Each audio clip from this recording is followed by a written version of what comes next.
The Women's Theatre Collective is proud to present The Life of Madame Curie. There's a light up in a green pin spot on her face. Pierre, wake up! I've discovered radium! Oh la la, I'm sleeping. The stage is flooded with green light and we see Madame Curie in full. Pierre, we need to talk. It seems I've unearthed an entirely new phenomenon.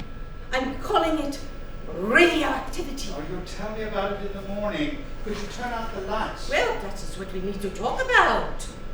From deep in her pocket, in her dress, her phone begins to ring. She tries to ignore it. Pierre, mon cher, do you remember when we were... The phone rings more insistently. Rings. Fuck me. She digs it out, answers. What? I can't talk right now. I'm in the middle of something. She hangs up. She drops the phone back into her pocket. Pierre, mon cher, do you remember when we first met? You always said that I lit up a room. Phone rings again. My wife hates me. Pulls out the phone, punches it. I want this to go off. I don't know how to turn this off! Okay.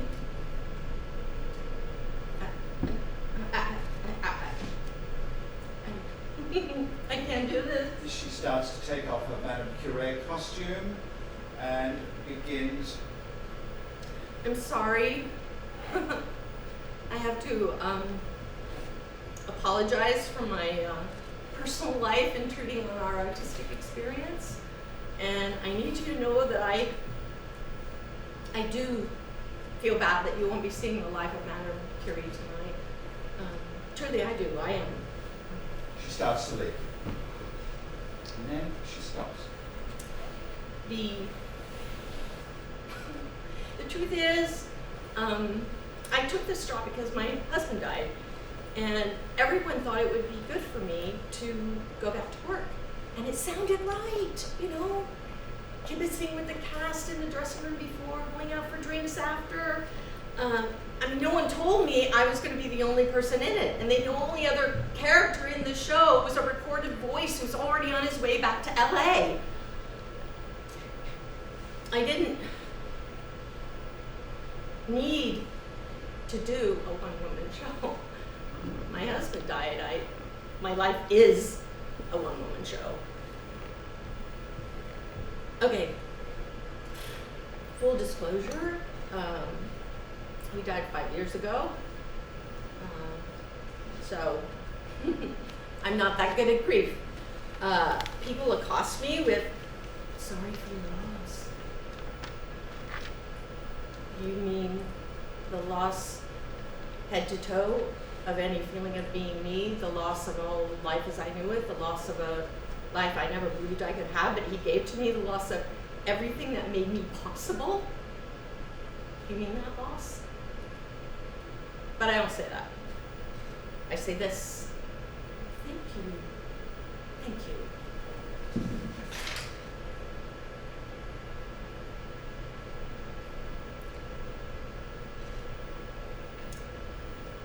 And when I explain to anyone that I'm still coming to terms with the fact that Ron will always be a part of my life, that was his name. That is his name, that will always be his name, but sometimes I like to call him my husband because it makes me feel like he still is. And when I explain that I'm still coming to terms with the fact that Ron can't be my life because I'm alive and he's not, you know, their eyes glaze over it, you know, like, still. I had a friend whose boyfriend died, and boom, he went right on Facebook to look up all his old boyfriends. But then he couldn't remember their last names, so true story. But 5 years later, it's still hard to grasp the concept of actually being with someone else, and even when I am, it's like Ron is still there, and yet he's not. It's like I'm living in a Magritte painting. We had flown so high together, I had that much farther to fall. Icarus had nothing on me. Actually, I kind of admired him. You know, I feel like he gets a bad rap. Really, people are so judgmental about Icarus. You know, they can't simply tell you that he flew too close to the sun and his wax wings melted and he crashed to his death. They have to tell you how he deserved what happened to him, how his father warned him not to be an actress, how his father warned him not to fly so close to the sun, he didn't listen, and he got what he deserved for being too ambitious.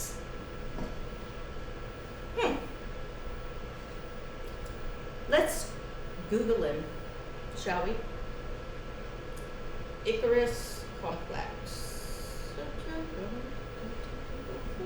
Oh, Icarus complex, a form of overcompensation wherein an individual formulates grandiose aspirations for future achievement despite lacking proper talent, experience, and/or personal connections. This strikes me as a cruelly accurate description of widowhood. Oh, but looky here. We tend to forget that Icarus was also warned not to fly too low, because seawater would ruin the lift in his wings. Flying too low can be more dangerous than flying too high. Yes, thank you. I've always thought the most dangerous thing you can do in life is to play it safe. So, one day I found myself eating a creme brulee, just savoring it, the right hot to cold ratio, and that's all I was thinking about. I wasn't thinking about him, and I thought,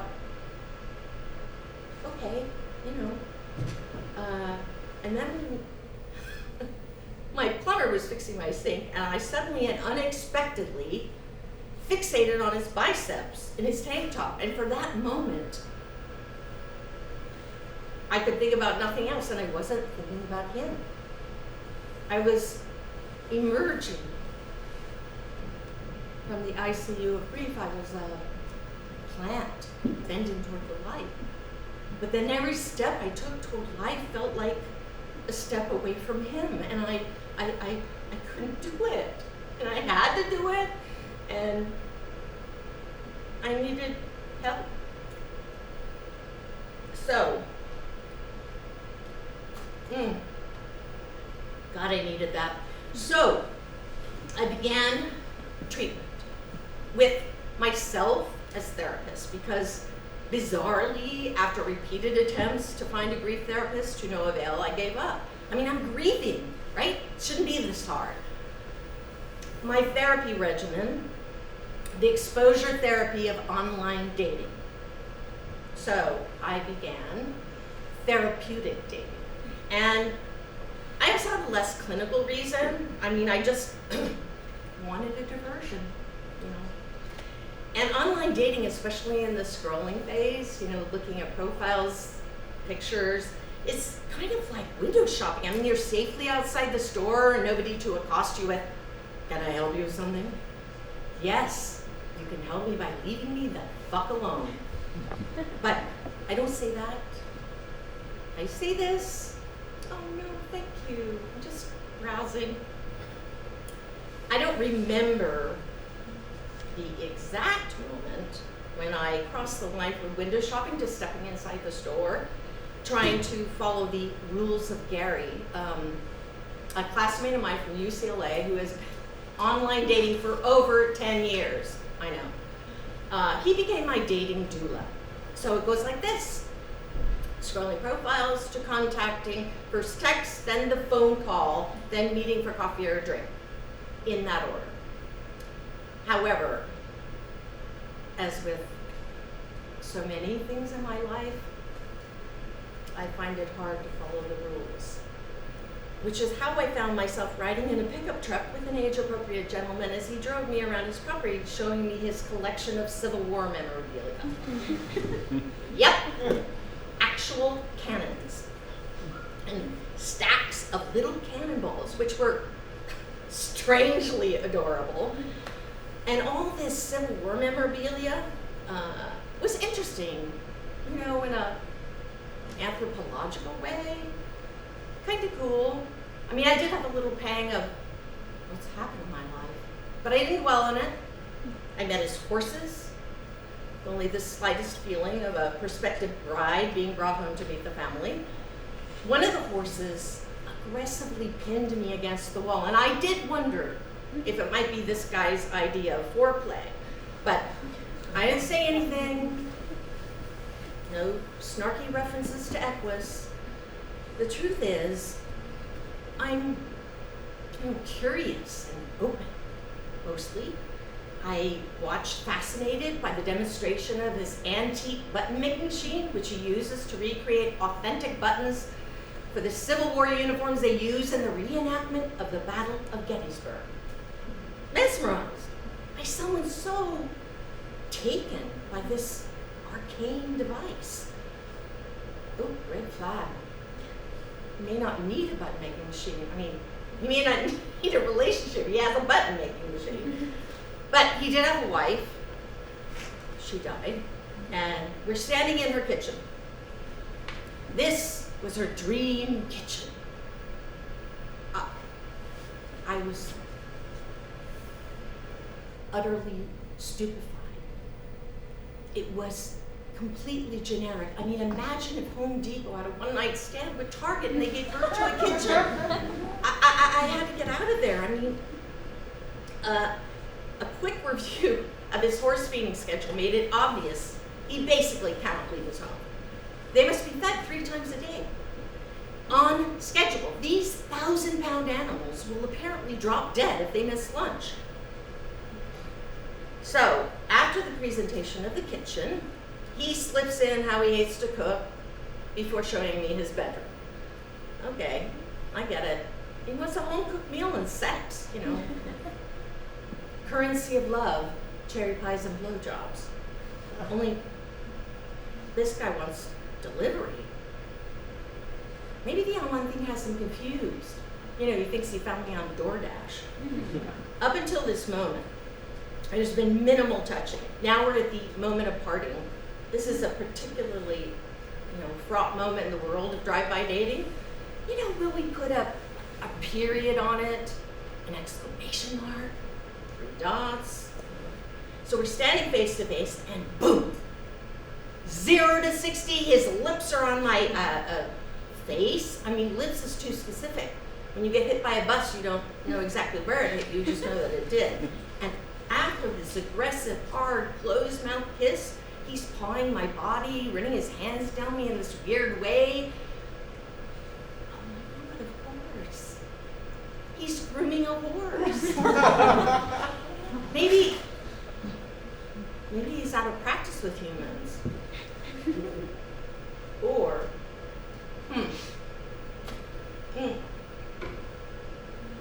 maybe this was the first time he kissed anyone since his wife died. Maybe he's lost him without her. Maybe he's just trying to find his way home. Like me. I feel compassion for him welling up inside of me in direct proportion to the miles that I put between us, but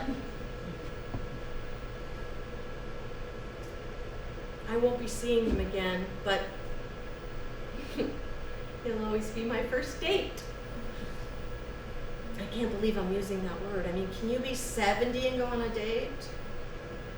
I never dated, even when I was a teenager. I mean, my first serious boyfriend would come by and I'd jump in his VW bus and we'd go and have sex. I mean, I was a hippie.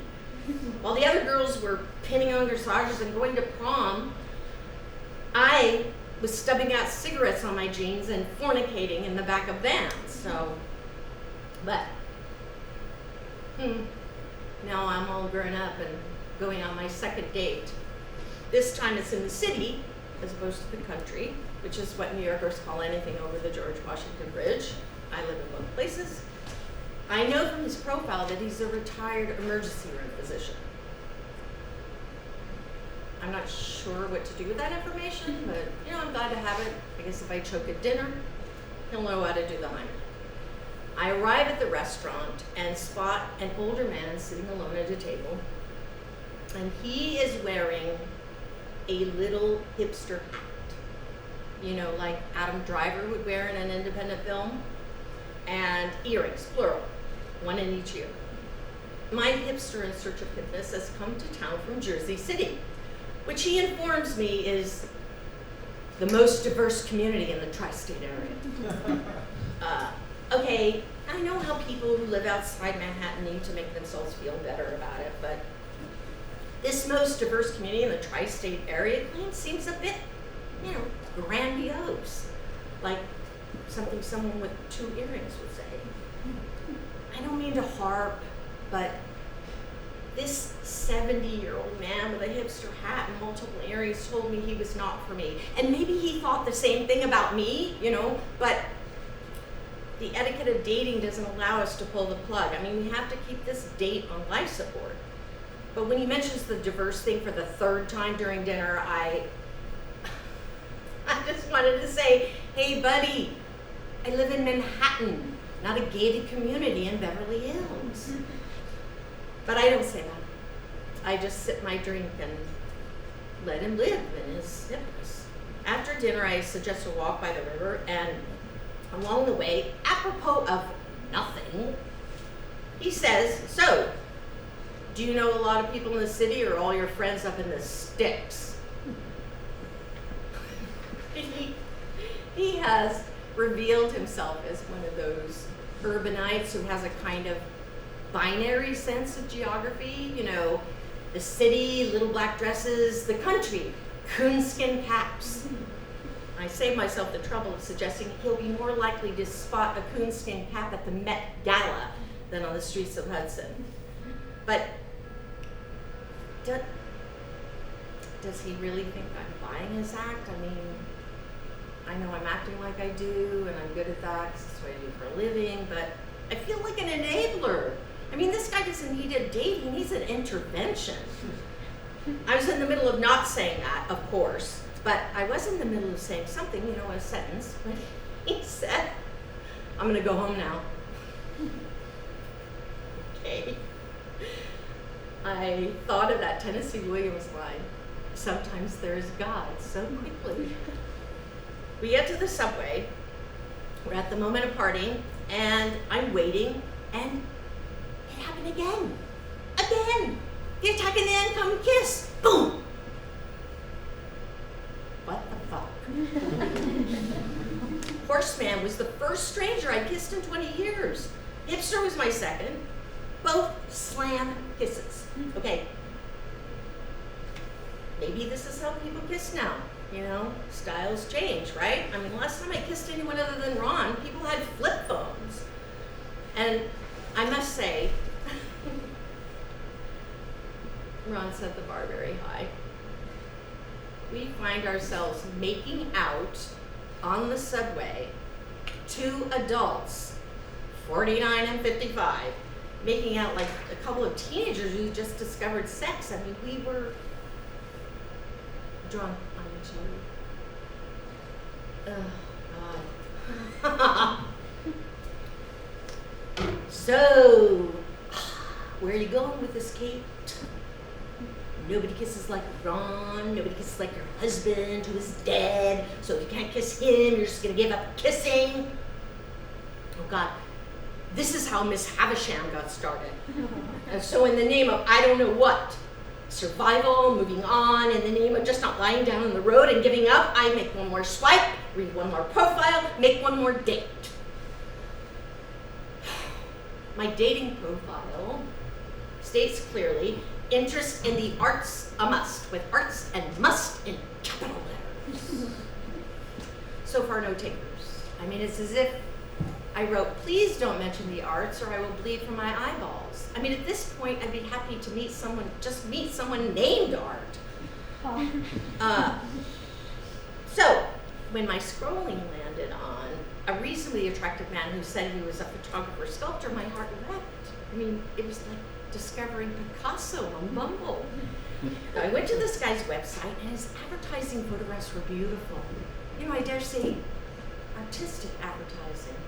They had a surreal. Kind of like my life, you know? This might be a match. We met for coffee, and the first thing that struck me was that he had also taken artistic license with his height. 5'7" in his profile, but 5'5" when he showed up. This is common with profilers. They're sometimes older and always shorter than they say. The age thing, you know, it is more how you appear, so I can see how, you know, you might, but you don't appear 5'7" when you're 5'5", especially to someone who's 5'6", who is me. And even if I didn't care, did you think I wouldn't notice? And by the way, I do care. I prefer it if the man is taller, you know? Maybe it's a generational thing, but some ideas loom large, you know, like man taller than woman. And call it my limitation, but I never really believed in Ava Gardner and Mickey Rooney. You know, I grew up with that old joke. Mickey says to Ava, I want to make love to you. And she says, if you do and I find out about it. And if there's anyone here who doesn't know who Ava Gardner and Mickey Rooney are, Google it. All that said, if I ran into a charming, hilarious, sexy man at a party who's also short, but we click, all bets are off. And my photographer had a certain warmth and the confidence to make a direct connection. And at one point he actually made me laugh. Well, smile, but you know, compared to my other two dates, he was like Robin Williams on a roll. I mean, he understood the concept of humor. I'd actually connected with another human being, so Mr. 5'5" and I ended up spending New Year's Eve together at my house. Yep, I don't fuck around. No pun intended. You know, I invited him to come up for a New Year's Eve party at my neighbor's. You can stay in my guest room. He arrived early afternoon. I made us lunch. We moved into the living room. He sat down, had a spot on the sofa next to him. I went and sat down. So, are we gonna do this? And he proceeds to kiss me, lips on mine, and starts to move in with his tongue, as one does. But then he kind of lingers with the tip and makes these little circles. I know. I tried to push past it, but there's no budging him. I mean, it's obviously his signature move. He is gonna do those circles. Happy New Year, Kate. I don't have to wait for the ball to drop. I'm being kissed by Pee Wee Herman. But I remind myself I'm not in it for the kissing, I'm in it for the connection. So after the party, I put him in the guest room and we slept together. As in sleep, cuddle. I mean, I was aware I was sending a mixed signal by inviting someone to spend the night, and it wouldn't be unreasonable for that person to expect sex, but he understood I wasn't ready, and the whole thing was kind of,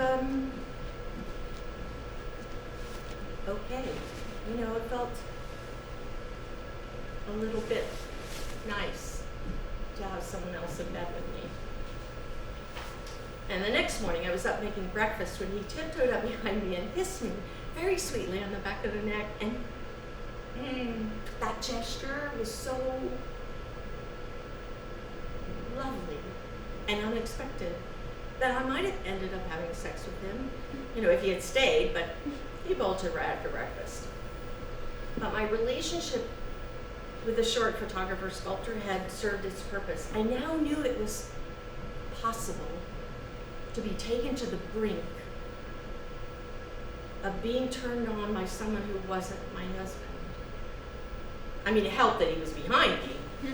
I had a blank screen, and I discovered that, you know, simply knowing that could happen was enough, that I wasn't ready for more. And by the way, neither was he. You know, his story of being in a long relationship and then being dumped by the woman only 2 months before, but he was over it, told me he was not telling himself the true story. We both just needed to know it could happen. I mean, that was our true connection. And after a few uninspiring phone calls, we drifted into ghosting each other. Now, the mutual ghost is by far the easiest and most painless way of ending something that has barely begun. But the etiquette of it is tricky, you know? I don't hear from someone, are you ghosting me? You kept ghosting me because I was already ghosting you. I said it, or in this case, didn't say it first. But you can't say that because you're a ghost. It gives me no respect for Casper. But to our credit, my artist and I parted the most civilized of ghosts. Now, my next kiss also took place within the privacy of my home. I had met this gentleman online. Texting led to live chatting, which it does when the situation shows promise. And he lived in North Carolina, which is not promising. And during a petty moment in judgment, I found myself accepting his offer to fly to Albany, where I would pick him up at the airport and he'd come to my house for an overnight visit. Again, in the guest room. Did his willingness to travel over 500 miles for a blind date put up any red flags? Nope, not for Madcap Kate. She likes the fresh, cool wind in her hair, life without care. On the phone, we had gotten carried away with travel excitement. You know, where we had been, where we wanted to go. And since I do want someone to travel with, having already discovered traveling alone is not that much fun, I let myself be transported to the land of airports and boarding passes and a drink, a plane bound for somewhere fabulous. I also Googled him and looked at his Facebook page, so I'm not entirely without sanity. I met him at the airport. His hair arrived first, dyed black. Black! As in no such color exists on a man in his 70s. I was hoping for a little acknowledgement, like sorry about the hair, I was getting it touched up, and the colorist had a stroke, but nothing. So, I'm going to spend the weekend not noticing his hair. He's otherwise perfectly normal, which kind of made it worse. I mean, you know, what if he had been sort of, you know, stylized like Salvador Dali, you know, something to say that he looked like this on purpose, but no. The visit was not that remarkable, basically chatting and trying to get caught not looking at his hair. How did this man get in my house? Ooh, he didn't follow the rules. Scroll, text, coffee. Skip from text to welcome to my home. I'm blanking on his name, but we'll call him Taja. But the point of the story is the kiss. Another circle kiss. Second in a row. Little bigger circles this time, but same idea. And I don't blame you if you're thinking, well, she just made that up for a better story. Trust me, I couldn't make this shit up. By this last time, I'm starting to wonder if there's maybe some kind of viral YouTube kissing tutorial that's teaching people this little stunt. I mean, I've heard on the way to finding a prince you have to kiss a few frogs, but I'm starting to feel like the Jane Goodall of the frog tribe. I mean, I've gone to live among them, kissed them, or I've been kissed by them, or kissed at, or kissed on. I mean, I never knew there were so many ways to fuck up a kiss. Drinks at Bar Central with a tall, manly man. Now, this is the first time I laid eyes on a date where my heart hasn't kind of sunk when I first saw it. Bald, but, you know, I don't mind that. You know, this guy was appealing. Great nose. Big, substantial hood ornament of a nose. You know, think George C. Scott. I like noses.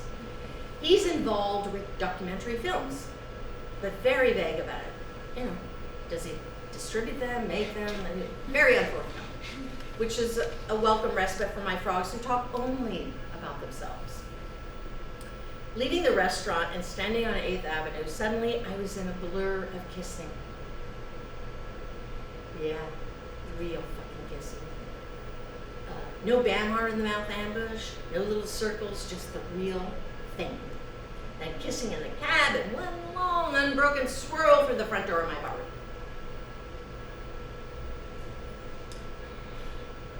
What happened next is not logical. I am not logical. Repairing a broken heart is not logical. We are in my apartment now, kissing madly. I touch his nose, he puts his hand down my pants, and I knew instantly, I can't do this. I'm not ready to take my clothes off in front of a stranger. I mean, taking my clothes off in front of my husband was a whole different, he was my husband. He loved everything about me. However, even my in-shape 70-year-old body is still, 70. Shit happens. You do not want to know. Even though, in my experience, if they can touch it, they like it. That can't be how I introduce myself to you. And I'm just realizing all that while Mr. Nose's hand is down my pants. And the little buzz that got us to this point is starting to wear off, and it turns out that sober Kate is a tad more inhibited than Margarita Kate. And I'm not saying I was drunk. Actually, I wasn't drunk enough. So I finessed my way out of it, and he growls. I didn't think this was going to happen. As he makes this exit with me calling after him, I love your nose. And I realized I was passionate about the kissing, not about him, and he was passionate about getting laid, not about me. Because this man had not given me, prior to our meeting in person, his cell phone or email, which is, of course, a huge red flag that I did not notice waving in the breeze. Meaning this is perhaps someone who is having his rendezvous a bit on the sly, out of range of, say, his wife. But I had been kissed. The kisses, I knew it still exists. And that discovery made me miss my husband all the more. So began the long, unblinking series of revelations that fall under the title of Every Time Something Good Happens, You Feel Worse. When I started to go out without you, it seemed so strange and unfamiliar, but bit by bit I must venture out into the world without you. You have already done this, ventured to a place I cannot go, and now I must do the same. I can go somewhere. Poetry slamming at the Green Mill Tower. But part of me will always be with you, wishing you were with me, having the time of our lives.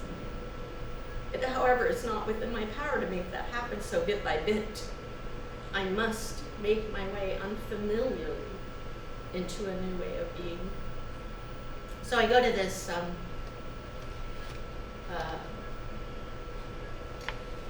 it's supposed to be a Elizabeth picnic for the town where I live upstate.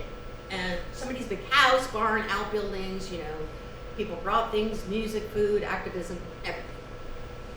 I heard about it from a guy I played tennis with, Ian. Ian said, oh, you should go, you meet people, it'll be fun. Okay, maybe I should. Meet people the old-fashioned way. So I went, and I'm mingling, and I drift up to this group sitting down, and I start to take a chair, and this woman says, I think that chair is taken. Okay, never mind. Cunt. An underused word, by the way, and I use it in the British sense, applying it to men and women equally, who are basically being assholes. Assholes with a dash of deliberate cruelty. They're just being cunts. Fuck has become as common as hello. Children say it, clergy, newscasters say it. It's lost its teeth. Cunt is the new fuck. You can still stuff a room with it. One syllable, starts out with a K, ends with an T. You can really land that sucker. I'm actually thinking of starting a movement to promote it. Cunts for cunt. Be a sign-up sheet in the lobby. I tried to talk to another couple. Ask them where they're from, where they live. It goes nowhere. They're not used to talking to someone like me. A woman alone. they freeze up like a toothless vagrant has accosted them. Well, that's almost easier, isn't it? They know the vagrant wants money, they know how to dismiss that, but what does this woman want? My husband? I mean, that's when that happens. Single woman on the loose, they go right to Glenn Close and Fatal Attraction. It's like I'm carrying a pot with a boiling rabbit. They do not know that I have absolutely no interest in anyone else's husband.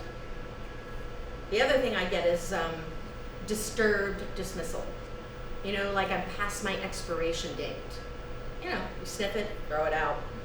But at least in those two scenarios I get noticed. The one that I find so depressing and enraging is the no reaction. I mean, I'm just not there.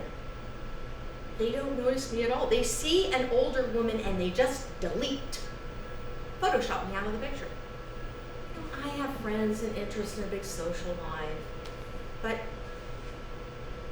I miss being loved by Ron, loving him, thinking about him, taking care of him.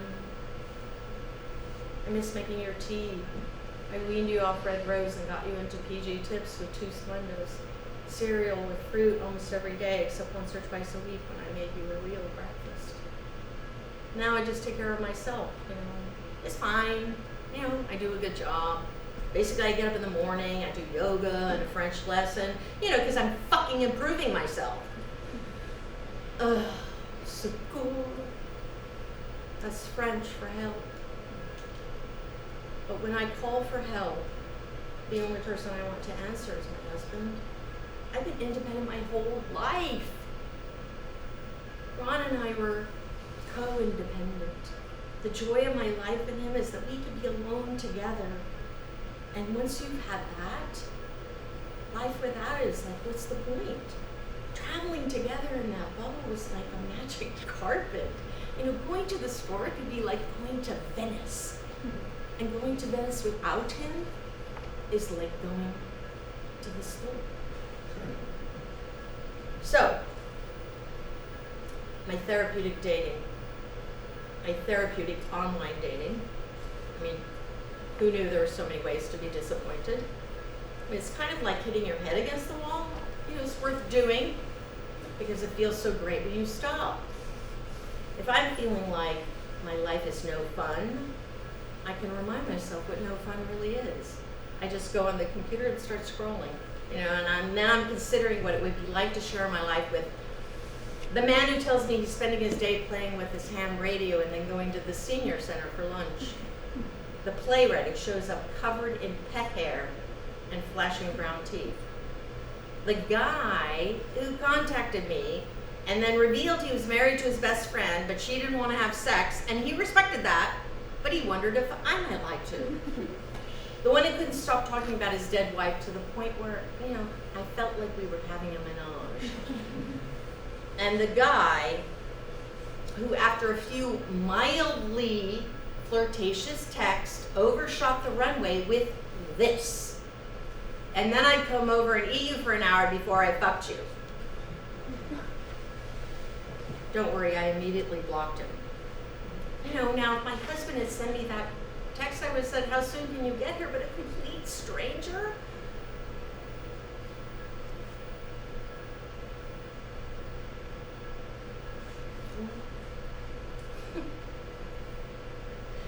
What are you doing here, Kate? What is it I'm after? Diane Arbus wrote, "The world is a Noah's Ark on the sea of eternity, containing all the endless pairs of things irreconcilable and inseparable. And heat will always long for cold, and back for front, and smiles for tears, and but for Jeff, and no for yes, with the most unutterable nostalgia there is." So, if it's my biological destiny to be part of a couple, what if I actually meet someone? Not covered in pet hair, off to lunch at 21, no memory of his dead wife, tall, funny, and a great kisser. What if I called my bluff and set him down in front of me? you know, would I be able to see past Ron? As I say that, I can feel that letting go of him, needing him, missing him, longing for him is my way of keeping him in my life. I mean, it's all I have left. When I found the love of my life, I was not actively looking for it. I mean, there was no search. I wasn't even thinking about it because I was too busy living my life. I was a self-supporting freelance artist, an actor who goes from job to job. I met Ron for the first time in 1998. I had a good gig guest starring on a Law & Order. It was my first one. So I was feeling a little bit under the gun because I'd done several since then, but that first one, yeah, scary. He was a semi-regular on Law & Order, and I was a guest star in a single episode. I was at the craft service table, which are tables full of snacks and beverages for the cast and crew of a TV shoot. And I was talking to a friend of mine who was also a guest star when Ron walked by. Now, those two knew each other because they existed in the New York City character actor universe. And they spoke that language, complaining. They had raised it to an art. I was out of my league. So I just slipped off to my dressing room to study my lines. Now, I played the opposing counsel, so I spent the next 4 days in the courtroom and one day in the chambers of Judge Ron, but we spoke not a word to each other. Cut to 5 years later, I'm in a hit Broadway show, The Graduate. We are 10 months into the run, and I go to a voiceover audition in the late afternoon. And I walk in, there's a guy sitting over in the corner, and I was wearing this very beautiful black cashmere scarf. It was embroidered with red and white maple leaves that I had bought in Toronto while on the pre-Broadway tour. And the guy in the corner says, "I like your scarf." And I turn around and it's the judge from Law & Order that we did 5 years ago. So I go over and I say, "Oh, we did Law & Order together." And he says, "Don't remember." Yeah, charm personified. But we began talking. It turns out that his wife had died. And I said, "Oh, not the same, but you know, I had a long-term relationship breakup." And so we were sort of commiserating. And before I had to go into the booth to record my audition, I gave him my phone number and said, "Well, if you ever want to laugh, I'm doing a comedy on Broadway." So I go in doing the show. A month later, he calls me. A month later. That's right, you heard that right. A month later, he calls me and leaves a message on my machine. I still have that message written down.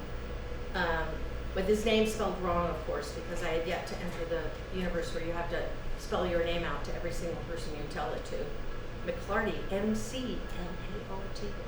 So I call him back and he says, "I don't want to see your show, but do you want to have coffee?" No, it wasn't rude. It's just a statement of fact. But of course he was benefiting from a very lucky coincidence that I am one of those rare actors who doesn't care if you come to see my show or not. I love doing it. I enjoy doing it whether you see it or not. In fact, I prefer to perform for strangers. So we meet for coffee near my apartment, and we have a very long coffee date, and it was lots of fun. And during the course of it, he looked at me and said, "You're so beautiful." I'm really bad at taking compliments, so I'm just like, "Oh, thank you. You say that as much as you want." So coffee went very, very well, and I walked him to the subway, and I said, "Well, do you have my number?" Didn't hear from him, but forgot about him until Thanksgiving rolled around. And my main interest was that he was literally the only guy I'd met since I was single who actually wanted to see a second time. So I called him up to wish him a happy Thanksgiving. We're talking on the phone. He says, "Oh, I've been meaning to call you. I wanted to ask you out for dinner." And I say, "Well, I'm doing the show. I'm free on Sunday and Monday, Sunday night and Monday." And he starts talking about the difficulty of driving into New York City. He lived in Montclair. And I actually said this, "Are you talking traffic to me?" And then he's like, no, it's just my kids are here, blah, blah, blah, I'll call you." Again, didn't hear from him. 2 weeks later, I run into him in another voiceover audition. There was a lot of people there, but I saw him. He had gone in and come out from this audition. I was going to go in and come out. And I thought he'd been waiting there, you know, like we go and have coffee. Nope, he left. Like I loaned him money, you know. So I'm walking to the subway thinking, "Oh God, Kate, you think you're the cutest little trick in shoe leather, but that guy is not interested in you." So I'm heading into the Broadway schedule. It's a holiday schedule on Broadway, which if you don't know, is 11 shows in a row with no break. So I get through it to New Year's Eve. We just show 10 and 11. I got out at 9. It was a very balmy New Year's Eve. So I decided to walk home on 295th Street from 45th Street. And on the way home, I stopped at this little store, which is still open, and got a little tin of caviar, and I had a little split of champagne at home. And I went home and I ate my caviar, drank my champagne, and talked to a girlfriend of mine till midnight. And it was fantastic. And I was feeling really good. You know, that special good you only get from being hopeful. And I decided out of the blue to call him because he was the only person I knew who had a terrible year, and I felt bad for him. And I just wanted to share my hopefulness with somebody. I wanted to say, don't worry, it's going to be great. So it was midnight or 12:02, and his youngest son answers the phone, and he gets on the phone. And he says, I'm so glad you called. I'm so glad you called. And then I spent the next 20 minutes making fun of him for all the things that he did wrong. And we just laughed and laughed and laughed and laughed and laughed.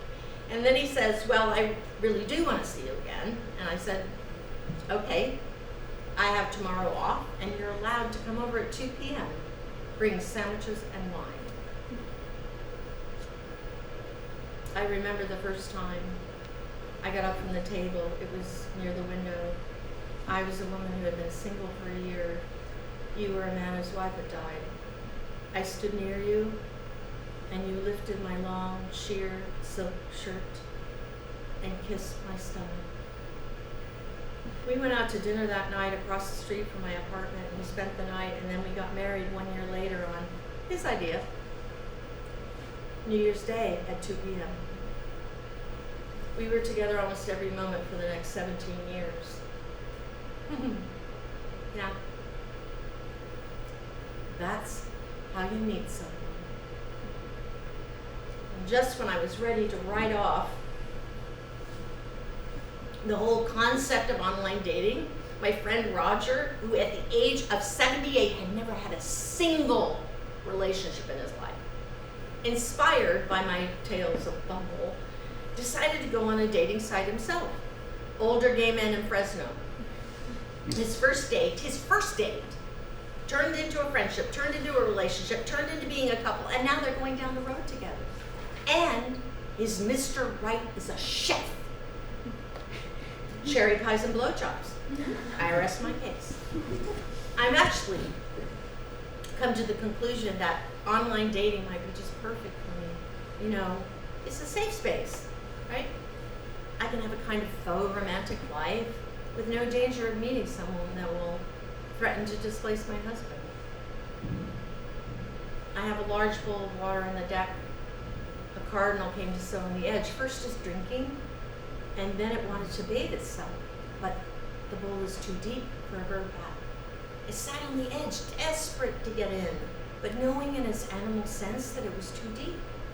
It fretted and kept moving along the edge, trying to figure out a way to get in without drowning.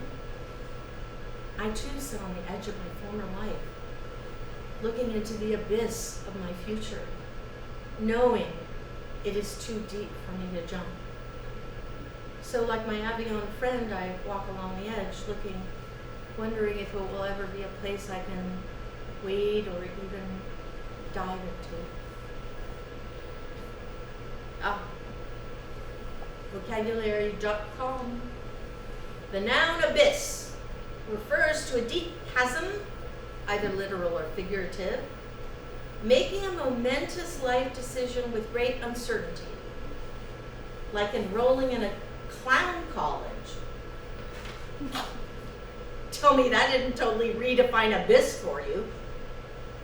Maybe redefinition is the key to happiness. I mean, we're all alchemists.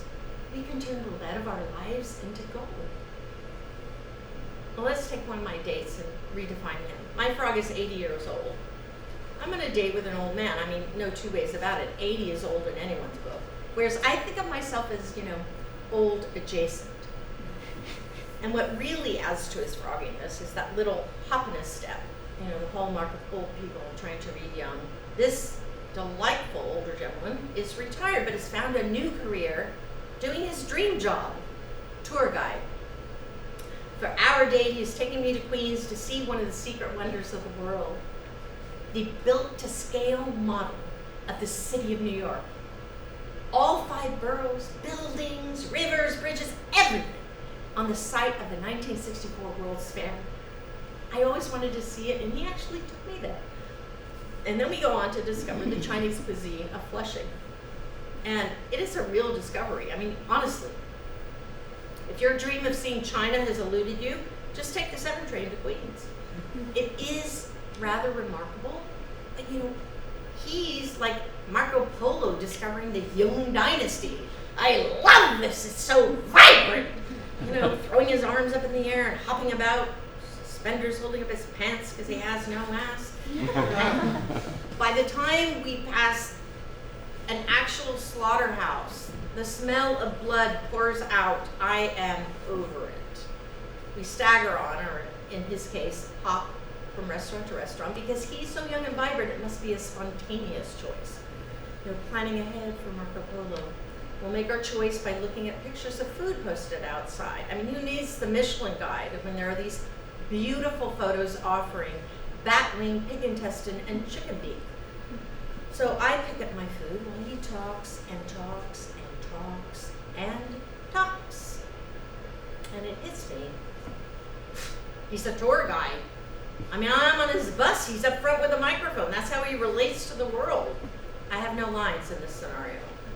I mean, at least he has an excuse. So many of my days have no reason for it. And I would say that my main discovery among the frog people is that frogs as a species are very talkative. These men are like human jukeboxes, loaded with their greatest hits. And once they start, there's no stopping them. I mean, you are not required to speak, and you will not be asked a single question. I mean, what is it about me that presses their buttons? Is it because I'm a good listener? I mean, maybe it's stating age appropriately. You know, by the time they get to me, they have a whole lifetime to download. Maybe I'm the first person who ever listened to them. You know, kind of touching. Oh wait, we were to redefine my date experience, but hold on. I think there's a bigger idea here. I think this defining abyss as enrolling in a clown college might be the answer. I mean, it's also a perfect description of online dating. You know, maybe if I think of my frogs as clowns, you know, I'm not kissing a frog hoping he's going to become a prince. I'm kissing a clown. It certainly would have helped with my date, who mentioned several times during our lunch that he had an edgy sense of humor without providing even a glimmer of evidence. But, see, if I could have had a sense of humor about that, you know, would have broken some kind of ice and, you know, maybe released his inner Lenny Bruce. But there you go.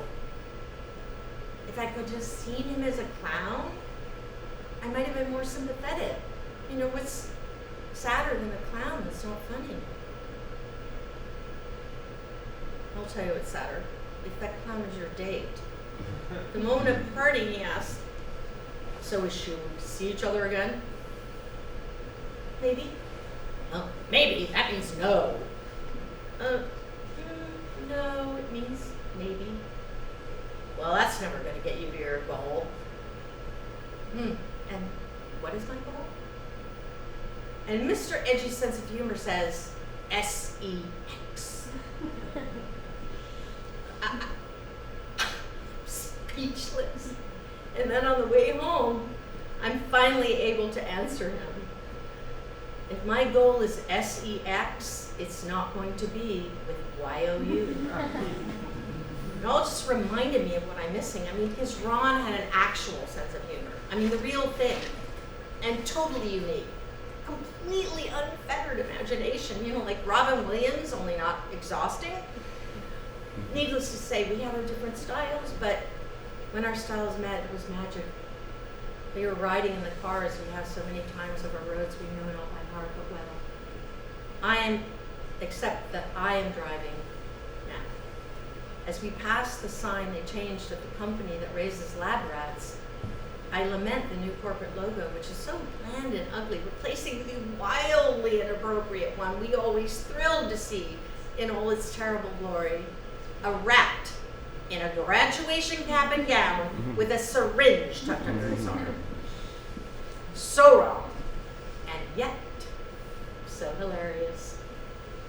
I wonder if I will ever know anyone again who sees these things the way I do. I want to grab your arm and I want to shout, don't go, don't go, don't go. But you are going. So I just say, I love you. I love you too, you say. You know, he even got a laugh out of the grim woman who was testing him for dementia. Talk about a tough room. I watched in horror as she asked him to draw a clock and he couldn't. My husband, with the glorious mind that had written a best-selling novel seemingly only moments before, was now being judged by his knowledge of the mundane. Inside, I'm screaming, who the fuck cares what day of the week it is? He's an artist. He doesn't need to know that. He looked to me for help, but I just had to sit in silence. It was like watching someone drown and you don't know how to swim. And in the middle of that, she asked him to name his fingers. She points to his thumb, does better with this one. And she says, what do you call that one? Finger. She says, no, what's its name? Fred. Isn't a sense of humor a sign of intelligence? The ability to make unexpected associations to point out the absurdity of this stupid fucking test of what was happening to our lives.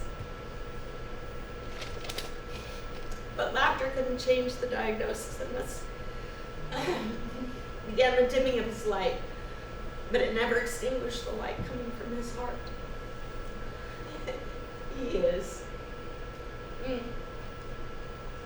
He is the sunniest of beings now. Every store he goes into, you have a wonderful store. Every person he sees, hi, how are you? He's like a one-man welcome wagon.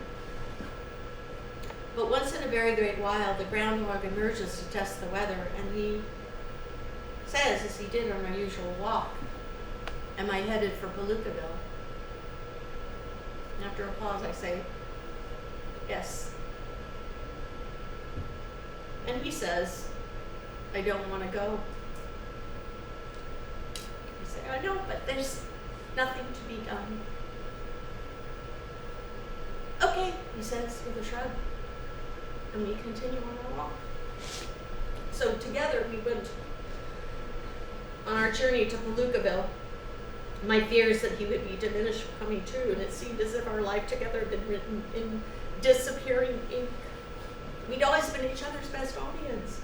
We were a team, and now all our witty banter and observations about the irony and the absurdity of life, our silliness, have been reduced to a single conversation we repeated like a mantra. Who do I love? You love me. Who do you love? I love you. Who am I? You are Kate. Who are you? I am Ron. So one night, we're reciting our mantra, and I had an epiphany.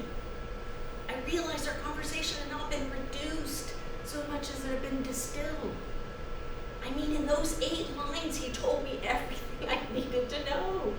That he loved me, and that Ron and Kate were still a team. The thousands of words we used to say that to each other had been distilled into these few. It was the language of Palookaville.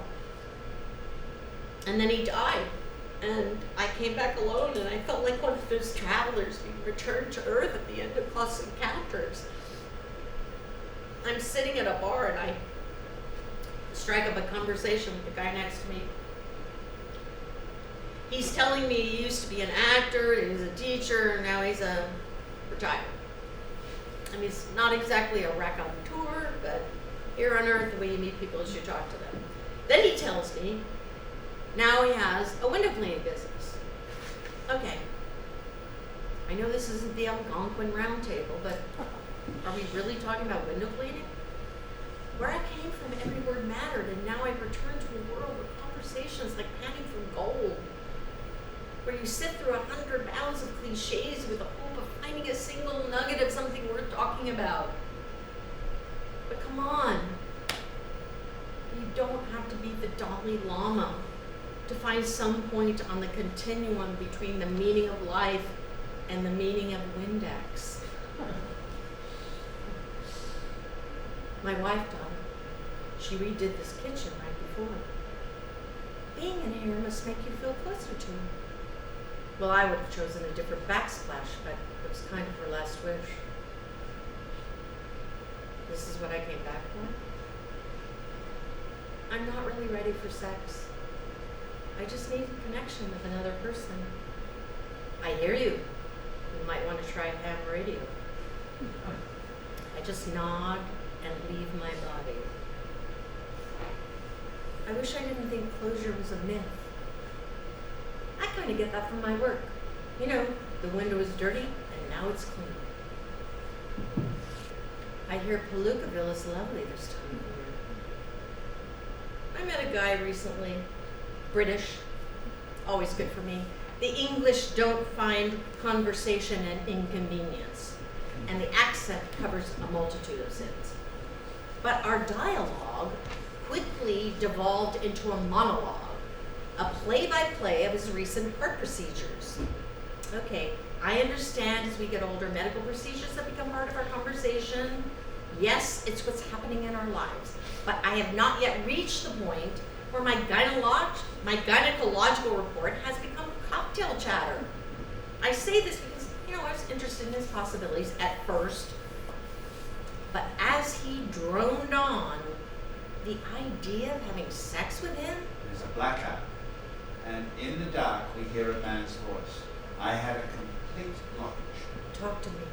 Of the lower descending anterior artery. Oh, yes. They call it a widowmaker. Oh, yeah, say it again. A widowmaker.